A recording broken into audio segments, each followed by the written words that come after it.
Jeigu savo patirtim dalinčiaus, tai aš nežinau, man toks įspūdis, kad Jėzus man tiek parodė tos meilės, kad visų pirma jis man pasakė, kad man tavęs labai reikia. Man tavęs labai reikia. Ir aš tikrai turiu prisipažinti, kad aš niekad Dievo labai neieškojau, nei aš jo neįgiau, bet aš jo tikrai neieškojau, nei jo meilės, nei gailestingumo, iš vis man jis buvo neįdomus, palik mane ramybėj.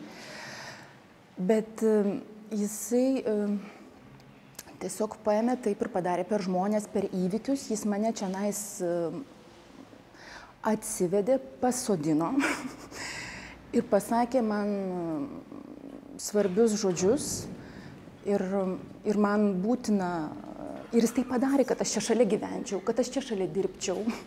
Tai tikrai nėra mano nuopelnas, aš tą labai puikiai žinau. Aš žinau, kad tai jis padarė ir jisai padarė taip, kad aš galėčiau čia eiti kiekvieną dieną, nes jis žino, kad man kiekvieną dieną reikia išgirsti, kad jis mane myli. Jisai žino. Ir aš sutinku šiandien. Aš labai sutinku. Iš tikrųjų, tai man žiauriai, aš nemėgau visų šitų žodžių. Gailestingumas, meilė, gyvybė, šeima, vis tai žiauriai erzino. Ir su gailestingumu, galėčiau sakyti, susitikau tikrai ne pačioj pradžioj savo tikėjimo kelio, kuris buvo toks visoks vingiuotas. Ir į Lietuvą iš tikrųjų grįžau tik tai 2007 metais, nieko nežinodama apie šventovę, nei apie gailestingumą, nei nieko. Ir tiesiog taip nutiko, kad kelyje savo susitikau su vienu vienuoliu, prancūzu. Netyčia, neplanuotai, jisai tapo mano dvasios tėvu. Ir jisai man daug kalbėjo, apie gailestingumą.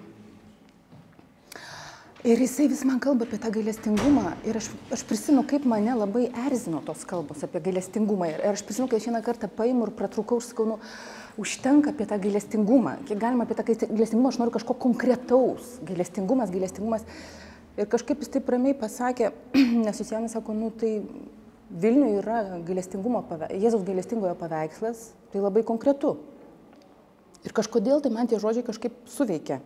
Nors šiaip tokia pakankamai atžari buvau, bet kai jis pasakė, kad yra tas paveikslas, kad yra konkretu, aš pradėjau vaikščioti šitą šventovę. Ir,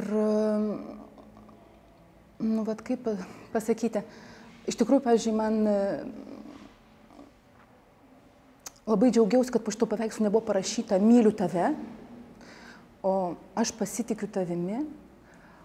Ir kažkaip šitas žvilgsnis, turbūt man taip įvyko, kad šitas žvilgsnis mane įtikino.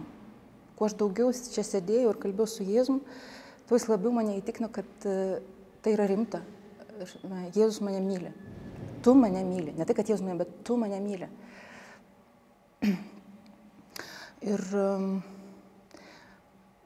aišku, kad gailestingumas tol, kol aš nematau, koks aš esu vargas ir niekas ir nieko negaliu, tai žodis gailestingumas tikrai nieko nereiškia.